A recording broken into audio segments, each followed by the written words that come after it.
Good morning, my dear students. I hope you all are very fine and taking good care of yourselves. So, today I am going to take up one chapter which is from your prose textbook. The chapter's name is What Time Is It? This is from unit number 4, which is on page number 28. Okay. So, let's start with this chapter. But before I start explaining this chapter, there is one activity in page number 28. You can see that. Activity 1, observe the following pictures. Describe each clock or watch. Fine. So, here you can see three different type of watches are there. Okay, so first one is wall clock, second one is pendulum clock, and third one is wristwatch. Now what you have to do, so I am going to give you one activity. What you have to do, you have to prepare one video of yourself in which you have to explain all the three watches. Fine. So आप क्या करेंगे, ये जो तीनों watches हैं उसके बारे में आपको ज़्यादा नहीं पर एक दो लाइन, दो तीन लाइन आपको बोलनी है और 1 मिनट का एक video. You have to prepare 1 minute video, not more than that. Okay, 1 minute का एक वीडियो जो है वो बना के आपको मुझे व्हाट्सएप ग्रुप में वो पोस्ट करना है. और ये आप कब करेंगे? कल, मतलब ट्यूसडे जो है वो आप मुझे ये एक्टिविटी व्हाट्सएप ग्रुप में पोस्ट करेंगे बिटवीन 4:30 to 5. ओके, सो मैं फिर से एक बार बोल देती हूँ. एक्टिविटी में आपको क्या दे रही हूँ, यहाँ पे you can see 3 types of watches are there, wall clock, pendulum clock और wrist watch. Right. So what you have to do, you have to prepare 1 minute video in which you have to say few lines on each of the about each of the clock. right. जैसे पहला है wall clock, उसके बारे में आप few lines बोलेंगे, then pendulum clock and then wrist watch. Fine. So इसका एक वीडियो बना के आप ये वीडियो पोस्ट करेंगे कहाँ पे? व्हाट्सएप ग्रुप में बिटवीन 4:30 to 5 जब हमारा ग्रुप ओपन होता है. ठीक है. और ये आप कब सेंड करेंगे? ट्यूसडे. आज नहीं करना है आपको, मंडे, आज मंडे है, आज इसको पोस्ट नहीं करना है. ट्यूसडे को आप इसको पोस्ट करेंगे, मतलब 10th of August. ठीक है, 10th of August आप ये मुझे पोस्ट करेंगे व्हाट्सएप के ग्रुप में. ठीक है. अच्छा, उसके बाद कुछ क्वेश्चंस आपको दिए गए हैं. सो कौन से क्वेश्चंस हैं ये? सो discuss the following questions with your teacher and friends. ये क्वेश्चन के आंसर्स मैं आपको नहीं दे रही हूँ क्योंकि this is very simple question. आपको ये खुद सॉल्व करना है. क्वेश्चंस क्या क्या है वो मैं एक बार पढ़ देती हूँ. How many hands does a watch usually have? So in a watch how many hands are there? आपको ये वेरी सिंपल, ये हम सबको पता है कि एक क्लॉक में कितने हैंड्स होते हैं, क्लॉक के कितनी जो हैंड्स हैं वो होती हैं, कौन कौन सी हैंड होती हैं वो भी हमें पता है. तो आपको वो कितनी हैंड्स होती हैं वो लिखना है और उनके नाम बताने हैं. ठीक है, वो उनके नाम क्या क्या है वो बताना है. Second question, what kind of clocks and watches do you have eight your home? Now ये अभी अगेन आपको खुद सॉल्व करना है, आंसर करना है कि at your home how many types of watches do you have clock, wall clock, do you have wrist watches, do you have table clock, do you have pendulum clock. Okay, so इस तरीके के जितने भी clocks आपके, जितने भी types के clock आपके घर पे हैं वो आपको इसमें आंसर में लिखना है. Third question, do you have a wall clock in your classroom? क्या आप लोगों के अभी आप लोग क्लास में नहीं आ रहे, स्कूल में नहीं आ रहे, बट आपको याद होगा जब आप लोग आते थे उस वक्त स्कूल में आपके क्लास में वॉच था कि नहीं, वॉल क्लॉक था कि नहीं, वो आपको याद करना है और यहाँ पे आपको येस या नो लिखना है. ठीक है, सिंपल. तो ये वाला क्वेश्चन आप खुद सॉल्व करेंगे, नोटबुक में ही लिखना है. ये वाला क्वेश्चन नोटबुक में ही आप सॉल्व करेंगे, तो आपको नोटबुक में ये वाला क्वेश्चन खुद से सॉल्व करना है. Now let's come to our chapter's explanation page, which is on page number 29, activity 2. Read the story. So here you can see one small story is there. So Rip Van Winkle. ठीक है, Rip Van Winkle. तो ये Rip Van Winkle क्या है या कौन है ये हम जानेंगे. So let's start with our story's explanation. Rip Van Winkle was a lazy man. So this is the name of a man, Rip Van Winkle. This is the name of a man who is very lazy. बहुत lazy था, बहुत आलसी था. He would often go off into the forest with his dog Wolf to hunt for rabbits and squirrels. He would go round and hunt small animals. So वो क्या करता था, ज़्यादातर अपने डॉग और वुल्फ को लेके हंटिंग पे जाता था. हंट का मतलब शिकार करना. और वो किनका शिकार करता था, रैबिट्स एंड स्क्विरल्स का. स्क्विरल मतलब गिलहरी, ठीक है. तो रैबिट एंड स्क्विरल्स का हंटिंग करने के लिए, शिकार करने के लिए, ऑफन मतलब ज़्यादातर. जो काम हम बार बार करते हैं, बहुत बार करते हैं, हर रोज़ नहीं लेकिन वो अक्सर करते हैं, उसको हम लोग ऑफन बोलते हैं, right. He would go round and Hunt small animals. तो वो पूरे फॉरेस्ट में घूमता था और जो स्मॉल एनिमल्स होते थे उनको वो हंट करता था, उनको वो शिकार करता था. One day Rip helped a strange old man carry a barrel to a clearing where several others were playing a game. Rip had some of the pink water from the barrel along with his companions. Soon he fell asleep. तो क्या हुआ, rib Van विंकल ने एक दिन क्या हुआ, एक strange man मतलब जो बहुत ऑड दिखता है, अजीब सा दिखता है, स्ट्रेंज ओल्ड मैन की हेल्प की. क्या हेल्प की, तो जो स्ट्रेंज मैन था उसके पास एक बड़ा सा बैरल था. बैरल मतलब ड्रम, हम लोग पानी जिसमें रखते हैं ना उसको बैरल बोलते हैं. तो वो ड्रम जो है कैरी कर रहा था. तो उसको जो है उठाने में या उसको कैरी करने में रिप वैन विंकल ने हेल्प करी. तो उसने क्या किया, रिप ने उसमें से उसके वो जो बैरल था, वो जो ड्रम था, उसके अंदर कुछ पिंक कलर का वाटर था. तो उसने और उसके जो कंपेनियन कौन कौन थे उसके, डॉग और वुल्फ. तो उन लोगों ने थोड़ा सा पिंक पानी वहाँ से निकाल के पी लिया. और जैसे ही उन्होंने पिया और उन तीनों को नींद आ गई और वो तीनों सो गए. When he awoke, he was alone. और जब वो उसकी नींद खुली तो वो बिल्कुल अकेला था. Rip looked for his gun. तो रिप जो है वो अपनी गन जो है, जो उसके साथ रहती थी, उसको वो ढूंढने लगा. To his surprise it was covered in rust. तो उसको देख के बहुत हैरानी हुई कि अरे मेरा गन तो जब मैं सोया था, नींद आ गई थी, तब मेरा गन बिल्कुल ठीक ठाक था, और अब जब मैं उठा हूँ तो उसका गन जो है वो पूरा रस्ट लग गया था उसमें, मतलब उसमें पूरा जंग लग गया था.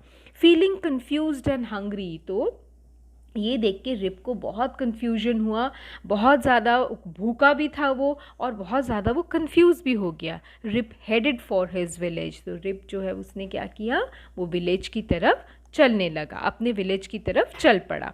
When he reached there, people gathered around him, staring at his tattered clothes and long grey beard. तो जब वो अपने गांव में पहुंचा, जब वो अपने विलेज में पहुंचा तो क्या हुआ, लोग जो है उसको घूरने लगे, उसको देखने लगे. क्यों, क्योंकि उसके कपड़े जो थे वो बिल्कुल टैटर्ड मतलब फटे पुराने थे, और लॉन्ग ग्रे बियर्ड मतलब उसके बिल्कुल जो दाढ़ी मूंछ निकल आई थी, और सफ़ेद कलर की पूरी इतना वो बुढ़ा हो गया था कि सफ़ेद कलर का उसका पूरा दाढ़ी मूछ हो गई थी. Rip saw a young woman who looked like his wife. तो रिप ने जो है वो अपनी एक यंग वुमन को देखा जो कि उसकी वाइफ की तरह दिख रही थी. He asked her who she was. So उसने पूछा कि तुम कौन हो. She told him her name and said her father had left the house 20 years ago with his dog and had never been seen again. तो क्या हुआ कि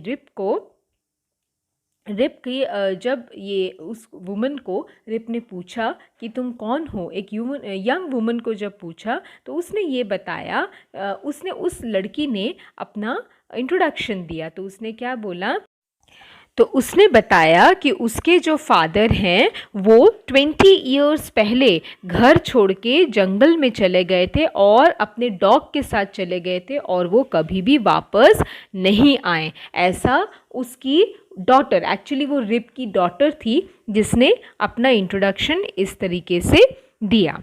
Then I am your father, cried Rip joyfully and told them all how he had been asleep for the 20 years. So इसके बाद जो rib था उसने खुशी से उछलते हुए बोला कि मैं तुम्हारा फादर हूँ, और फिर उसने अपनी स्टोरी जो है सबको बताई कि कैसे उसने वो पिंक वाटर जो है वो पी लिया था और उसके बाद वो 20 सालों के लिए सो गया था जंगल में। तो ये सारी स्टोरी जो है रिप ने बताई।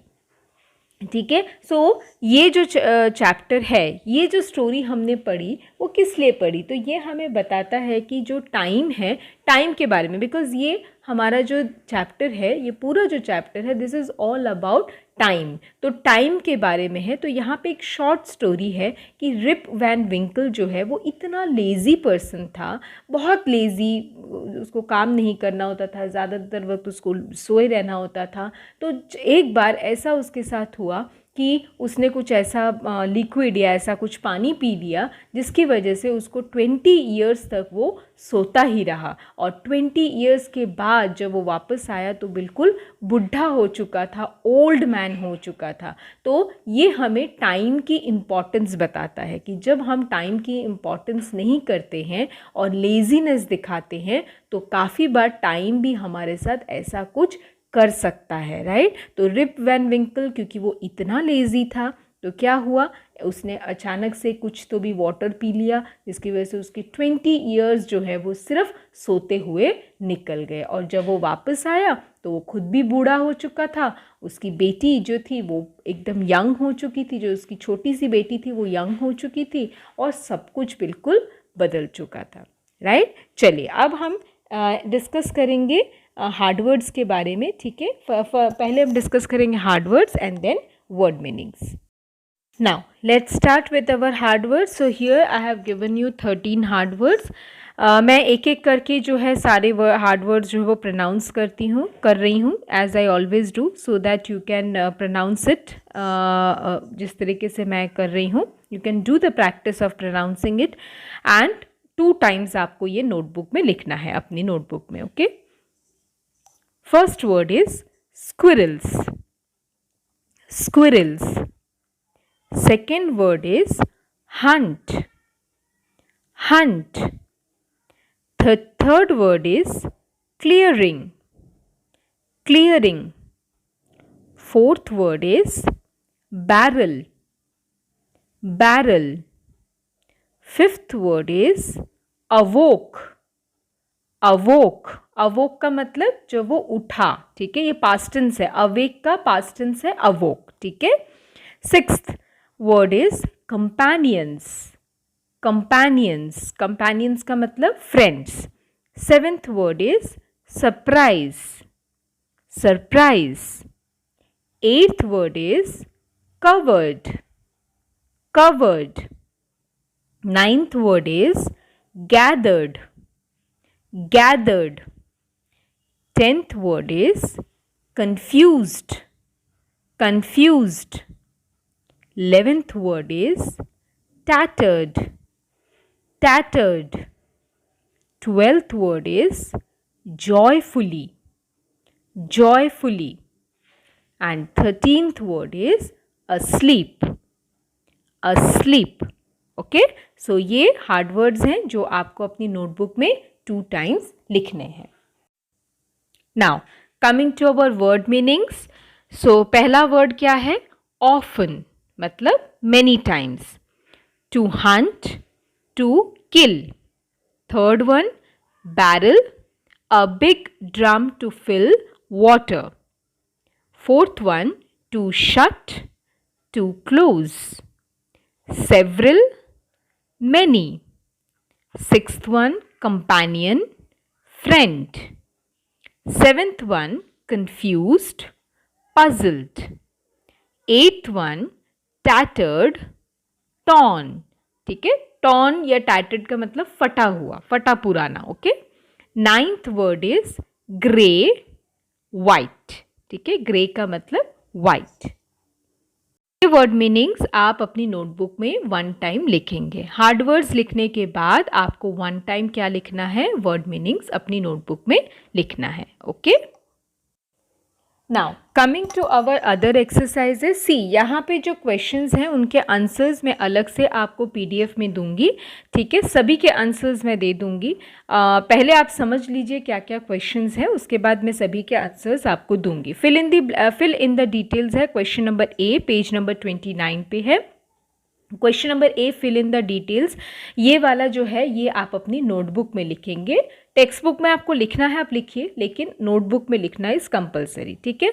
Name of the character, what she और ही डिड, ठीक है। तो यहाँ पे आपको नेम ऑफ द कैरेक्टर, कुछ जो हमारा जो ये जो चैप्टर है इसमें से आपको कुछ कैरेक्टर्स के नाम जो हैं वो आपको यहाँ पे लिखने हैं और उन्होंने क्या किया है वो आपको बताना है, ठीक है। वॉट ही और शी डिड का मतलब क्या हुआ कि उन्होंने जो किया है वो आपको बताना है। तो आप रिप वैन विंकल के बारे में बता सकते हो, हाँ, ओल्ड मैन के बारे में बता सकते हो, रिप के कंपेनियन के बारे में बता सकते हो, उसकी डॉटर के बारे में बता सकते हो, ठीक है। तो वो आपको सोचना है कि आप कौन से 3 कैरेक्टर इस स्टोरी में से आप लोगे और उन्होंने क्या क्या किया वो आपको बताना है, ठीक है।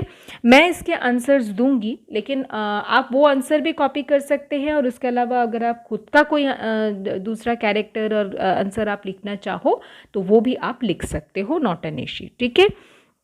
उसके बाद क्वेश्चन बी है, imagine you are Rip Van Winkle, tell your story to the class, ठीक है। सो ये वाला क्वेश्चन फिलहाल हम ओमिट रखेंगे, क्वेश्चन बी ओमिट है, वो आपको नहीं करना है, fine. Now you can see on page number 30 one short poem is there, fine। so clock के ऊपर ये पोएम है, मैं इस पोएम को रीड कर रही हूँ, आपको भी इस पोएम को 2-3 बार सिर्फ रीड करना है, इसको लिखने की ज़रूरत नहीं है, बट येस अच्छे से आपको रीड करना है बिकॉज दिस इज़ इम्पॉर्टेंट, आपके एग्ज़ाम के पॉइंट ऑफ व्यू से इम्पॉर्टेंट है, पर ये लिखने की ज़रूरत नहीं है, ठीक है। चलिए activity 3, read and enjoy. Clock tick tick, fine। clock tick, it's 6:30 in the morning, have to brush my teeth, have to go through bath, have to get ready for the school। clock tick, it's 7 in the morning, have to go to the kitchen, have to eat my breakfast then, have the food full me every when।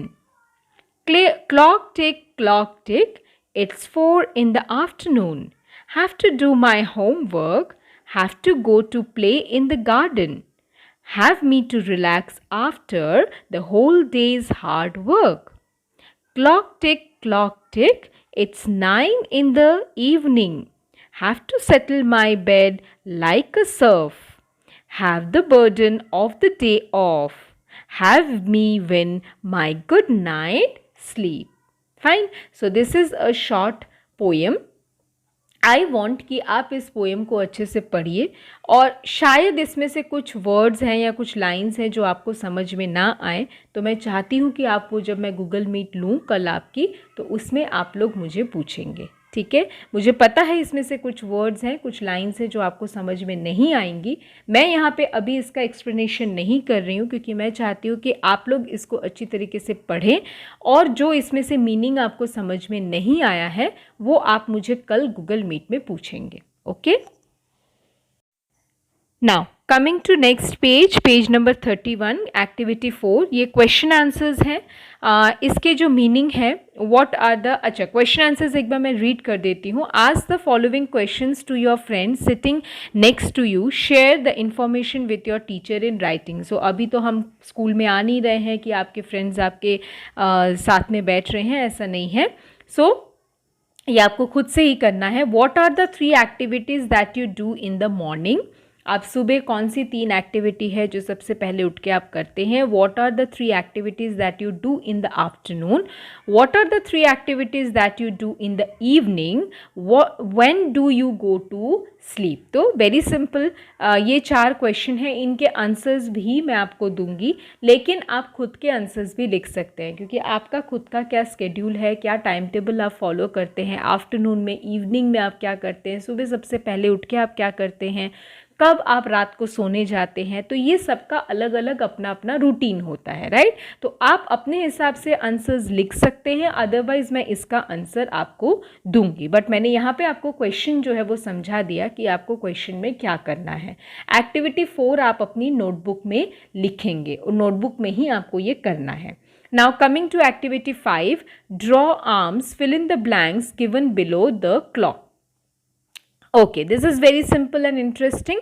Activity 5 भी आपको अपनी notebook में ही करना है। यहाँ पे देखिए 1 2 3 4 5 6 clocks are there. Okay, इसमें हैंड्स, क्लॉक्स के अंदर जो है वो हैंड्स नहीं बने हुए हैं, आपको हैंड्स बनाने हैं। तो आप अपनी नोटबुक में ये क्लॉक जो है, ये 6 क्लॉक्स जो है वो ड्रॉ करेंगे और इसमें जो ऊपर टाइम दिए हैं, कौन कौन से टाइम दिया है, 1:45, 4:15, 10:10, 3:20, 5:10, 5:25, ठीक है। ये जो 1 2 3 4 5 6 टाइम यहाँ पे आपको दिखाया गया है, 6 तरीके का अलग अलग दिन का टाइम दिखाया है, बताया गया है, लिख के दिया गया है, वो आपको आर्म्स में, ये 6 क्लॉक्स में आपको शो करना है, ठीक है। तो पहले वाले क्लॉक में आप 1:45 दिखाएंगे, सेकेंड वाले में 4:15, थर्ड वाले में 10:10, फोर्थ वाले में 3:20, फिफ्थ वाले में 5:10 और सिक्स्थ वाले में 5:25, ठीक है। तो इस तरीके से आपको ये नोटबुक में करना है। मैं अगेन बोल रही हूँ, एक्टिविटी 5 आपको नोटबुक में करना है, क्वेश्चन लिखना है और ये जो क्लॉक दिए हैं वो भी आपको ड्रॉ करना है। ड्रॉ करके उसके अंदर जो टाइमिंग्स दी हैं वो उस हिसाब से हैंड्स जो हैं वो दिखानी है और नीचे जो ब्लैंक दिया है उसमें आपको वो टाइम लिखना है। जैसे पहले वाले क्लॉक में आप अगर 1:45 दिखा रहे हो तो हैंड्स ड्रॉ करके आपको 1:45 दिखाना है और नीचे लिखना है। कोई 1:45 आप लिख सकते हो या तो फिर उसको हम फिगर्स में कैसे लिखेंगे वो भी आप लिख सकते हो, ठीक है। तो दोनों में से कोई एक तरीके से आपको लिख के टाइम बताना है। Okay, now coming to our next question which is on page number 32, activity 6. Work in a pair, draw clocks according to the time given. Okay, so ये वाला question जो है again इसमें आपको टाइम सिर्फ दे दिए हैं, 10 to 2, 7:15, 9:15, 10:25, 12 o'clock, 3:35, 8:40 और 11:30, ठीक है। सो ये जो है वो आपको क्लॉक 8 टाइप के 8 आपको अलग अलग दिन के टाइम दे दिए गए हैं एक्टिविटी 6 में। ये वाला क्वेश्चन भी आप अपनी नोटबुक में करेंगे। आपको क्लॉक्स जो हैं वो ड्रॉ करनी है और उसके बाद जो टाइम दिया है वो एक एक क्लॉक में आपको, मतलब 8 क्लॉक आपको ड्रॉ करनी है और फिर उसमें अंदर 10 to 2, तो 10 to 2 आपको शो करना है कि 10 to 2 कहाँ कैसे होगा। जब 10 to 2 बजता है तब जो हैंड्स हैं वो क्लॉक की वो किसके ऊपर, कौन से नंबर्स पे होती हैं वो आपको शो करना है। मतलब इन शॉर्ट आपको 8 क्लॉक्स बनानी है और उसके बाद इसमें जो टाइम दिए गए हैं वो टाइम आपको ड्रॉ करके क्लॉक में शो करना है। तो ये वाला एक्टिविटी 6 भी आपको अपनी नोटबुक में ही करना है। Okay, to our next question, page number 33, activity 7. Guess what time it is now. Be a tower showing time. Stand in front of the class and show time with the help of your hands. Let them guess what time it is now. So क्योंकि ये activity अभी possible नहीं है, आप लोग अभी class में या स्कूल में नहीं आ रहे हैं, तो एक्टिविटी 7 जो है वो हम अभी फ़िलहाल के लिए ओमिट करेंगे, उसको अभी नहीं करना है, ठीक है। चलिए, उसके बाद आता है एक्टिविटी 8। तो एक्टिविटी 8 में क्या है, पहले हम क्वेश्चन समझेंगे। Read the sentences given below, read them aloud following your teacher. I have an English class at 11 AM. I go to bed at 10:30 PM. My father comes home at lunchtime. In India, usually it rains in June. Do you think we will go to moon in the future? There should be a lot of progress in the next century. Do you play cricket on Sundays? Her birthday is on 7th December. Where will you be on New Year's day.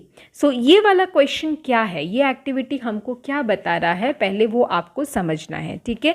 So ये वाला जो activity है इसमें आप देखिए time तो दिया ही है, हम देख रहे हैं कि यहाँ पे बहुत सारी चीज़ें, जैसे इंग्लिश की क्लास मेरी कब है, मैं कितने बजे सोने जाता हूँ, लंच टाइम, रेन कब होती है इंडिया में, ठीक है, हम फ्यूचर में मून जा सकते हैं कि नहीं, फिर उसका बर्थडे दिसंबर में आता है, न्यू ईयर जो है वो कब आएगा। सो ये सारी चीज़ें जो हैं एक एक इंसिडेंट या इवेंट्स दिए गए हैं, ठीक है, और उसको टाइम के साथ जोड़ा गया है। लेकिन टाइम के साथ कनेक्ट करने के लिए हमने कुछ स्पेशल वर्ड्स यूज़ किए हैं। क्या वर्ड्स यूज़ किए हैं? किसी में हमने एट यूज़ किया है, किसी में हमने इन यूज़ किया है, और किसी में हमने ऑन यूज़ किया है, ठीक है। सो एट, इन, ऑन ये हमने यूज़ किया है। तो आपको एक्टिविटी 8 के ए में ए वाला जो है इसको आपको सिर्फ पढ़ना है, ये आपको कहीं लिखना नहीं है। आप इसको 2-3 बार पहले पढ़िए, क्योंकि इसी से रिलेटेड आपका बी वाला एक्टिविटी 8 का जो बी वाला क्वेश्चन है वो रिलेटेड है। लेकिन आपको पहले ये ए वाला जो है वो अच्छे से 2-3 बार पढ़ना है, फिर हम देखते हैं कि बी वाले में हमको क्या करना है, ठीक है। Now activity 8 B question B क्या है? Now try to make another 10 sentences using in, at और on, share them with your teacher. तो अभी आपको इन, एट, ऑन इन शब्दों को, इन वर्ड्स को लेके you have to make 10 sentences, ठीक है। तो ये वाला क्वेश्चन बी एक्टिविटी 8 का क्वेश्चन बी जो है वो आप अपनी नोटबुक में लिखेंगे। इन, एट और ऑन इन तीनों को अलग अलग नहीं, ठीक है, इन तीनों को मिला के आपको 10 सेंटेंस बनाना है। ऐसा नहीं है कि इन के आपने 10 सेंटेंस बनाए, एट का 10 सेंटेंस बनाया, ऑन का 10 सेंटेंस, नो, ऐसा नहीं करना है। आपको इन, एट, ऑन ये तीनों को मिला के आपको 10 सेंटेंस बनाना है, ठीक है। जैसे हमने ए वाले में देखा, एक्टिविटी ए में जैसे हमने देखा ना, वैसे ही ठीक आपको 10 सेंटेंसेस बनाने हैं। आंसर्स मैं दूंगी, लेकिन ट्राई करिए आप खुद भी कुछ सेंटेंसेस प्रिपेयर करने के लिए, सो दैट आपको वो प्रैक्टिस हो कि कैसे सेंटेंसेस हमको फ्रेम करने होते हैं, ठीक है। बट इसके आंसर भी मैं आपको दूंगी। चलिए, उसके बाद एक्टिविटी 9 है। So do you know what is AM and what is PM? Read the information given below. इसको आपको सिर्फ रीड करना है। दिस इज़ वेरी इंपॉर्टेंट बेटा, आप सबके लिए। हम AM बोलते हैं, PM बोलते हैं, बट उसका फुल फॉर्म क्या है, हम क्यों AM PM बोलते हैं, हमें वो चीज़ नहीं पता होती है। तो इसीलिए अब हम ये जानेंगे कि AM और PM हम टाइम के साथ क्यों बोलते हैं, ठीक है। चलिए, the Latin abbreviation AN and PM। Latin एक जगह का नाम है, ठीक है, एक लैंग्वेज का नाम है। एब्रिविएशंस का मतलब होता है शॉर्ट फॉर्म। किसी चीज़ को जब हम शॉर्ट फॉर्म में बोलते हैं तो उसको हम एब्रिविएशन बोलते हैं। Are acronyms that stand for anti-meridiem and post-meridiem, ठीक है। तो AM and PM जो है acronyms का मतलब सिमिलर है। किसके सिमिलर है? तो एंटी-मेरिडियन और पोस्ट मेरिडियन, ये लैटिन लैंग्वेज है। एंटी मेरिडियन और पोस्ट मेरिडियन, जिनके ऊपर AM और PM ये शब्द आए हैं, ठीक है, ये वर्ड्स आए हैं, और ये लैटिन word है। Adapted from the conventional 24-hour clock, the 12-hour clock dates back to 1500 BC. Unlike the 24-hour clock AM and PM, designations are used to differentiate between morning and afternoon. So कई साल पहले ऐसा नहीं था, बहुत सालों पहले जब टाइम को डिफ़ाइन किया गया, टाइम को बताया जाता था, तब AM या PM नहीं लगाया जाता था। तो बहुत डिफ़िकल्ट होता था कि अगर मैं बोल रही हूँ कि 1:30 या 2:30 या 2 o'clock, तो दिन के 2 o'clock या रात के 2 o'clock, जब तक मैं AM या PM नहीं लगाऊंगी तो वो चीज़ मुझे नहीं पता चलेगी कि भाई मैं सुबह की बात कर रही हूँ या रात की बात कर रही हूँ या दोपहर की बात कर रही हूँ, ठीक है। तो कई सालों पहले ये एब्रीविएशन या ये इस तरीके से डिफ्रेंशिएशन नहीं था, ठीक है। लेकिन फिर इस चीज़ को डिफ्रेंशिएट करने के लिए, मॉर्निंग और आफ्टरनून को अलग अलग दिखाने के लिए, अलग अलग बताने के लिए AM और PM शब्द का यूज़ होने लगा। Anti meridian means before mid day. Anti meridian मतलब AM का मतलब होता है before mid day. Mid day मतलब मिड डे का मतलब होता है आधा दिन। तो आधे दिन के पहले वाले हिस्से को क्या बोलते हैं? AM बोलते हैं। And post meridiem means PM। Post meridiem मतलब PM, उसका मतलब होता है आफ्टर मिड डे। आधे दिन, दिन का आधा हिस्सा हो जाने के बाद वाला, मतलब मिड डे के बाद वाला हिस्सा। In Latin anti means before. Anti का मतलब होता है before and post means after, और पोस्ट का मतलब होता है आफ्टर लैटिन भाषा के हिसाब से। Meridiem comes from the Latin word meridies which means noon और मिड डे। मेरिडियम का मतलब होता है क्या? नून या मिड डे। ठीक है, और ये कहाँ से आया है? ये लैटिन भाषा है। लैटिन भाषा का ही एक वर्ड था मेरिडीज, उसी में से ये मीनिंग निकल के आया है नून या मिड डे। फाइन। सो ये वाला जो है ये this is very important article बेटा। ये आप सब लोगों को ये 2-3 बार पढ़ना है ताकि आपको पता चल जाए कि AM PM हम लोग क्यों यूज़ करते हैं, कहाँ से ये वर्ड आया और इसका फुल फॉर्म क्या है। Fine. Coming to last question of this chapter, activity 10, which is on page number 35. Take turns and ask about the time in different countries around the world according to the example given below. Also try to find difference of hours between two countries. So ये वाला question activity जो है ये फ़िलहाल मैं omit कर रही हूँ. This is very important. अगर बच्चे आप लोग कर सकते हैं तो करिए. अगर आप लोगों के फ़ोन में काफ़ी बार वर्ल्ड क्लॉक जो है वो होता है, क्योंकि ये वाला एक्टिविटी के लिए आपको वर्ल्ड क्लॉक होना ज़रूरी है। और आई कैन अंडरस्टैंड आप सबके पास ये चीज़ नहीं पॉसिबल है, इसलिए मैं कंपलसरी नहीं कर रही हूँ। जो बच्चे कर सकते हैं वो कर लेंगे, करेंगे तो उनको मज़ा आएगा। कि मान लीजिए अगर अभी इंडिया में हमारा 8 बजे हैं, सुबह के अगर 8 बजे हैं, तो आप अलग अलग वर्ल्ड के अलग अलग, जैसे UK हो गया, USA हो गया, या कोई भी देश आप ले लीजिए, ग्रीनलैंड ले लीजिए, या कोई भी कंट्री, जो भी कंट्री आपको दिमाग में आ रहा हो, उस कंट्री का आप वर्ल्ड क्लॉक में टाइम डालिए और आप देख सकते हैं कि वो कंट्री में अगर अभी हमारा सुबह के 8 बजे हैं तो फिर वहाँ पे कितने बजे होंगे। ठीक है, मतलब किसी भी कंट्री के, कोई भी कंट्री का आप सिटी ले सकते हैं, कोई भी कंट्री को आप ले सकते हैं, और वर्ल्ड क्लॉक में जब आप उस कंट्री का या उस सिटी का नाम डालेंगे तो आपको पता चल जाएगा कि वहाँ पे इस वक्त कितने बजे। अगर सुबह के इंडिया में 8 बजे हैं या 10 बजे हैं तो फिर उस कंट्री में या उस जगह पे कितने बजे होंगे। ठीक है, तो ये मैं कंपलसरी नहीं कर रही हूँ। अगर आप लोगों के पास वर्ल्ड क्लॉक अवेलेबल है, आपके मोबाइल पे अवेलेबल है, पॉसिबल है, तो आप ये एक्टिविटी करिए। अदरवाइज़ आप इसको स्किप कर दीजिए, that is not an issue. ये कंपलसरी नहीं है सबके लिए कि करना ही पड़ेगा। Okay, thank you.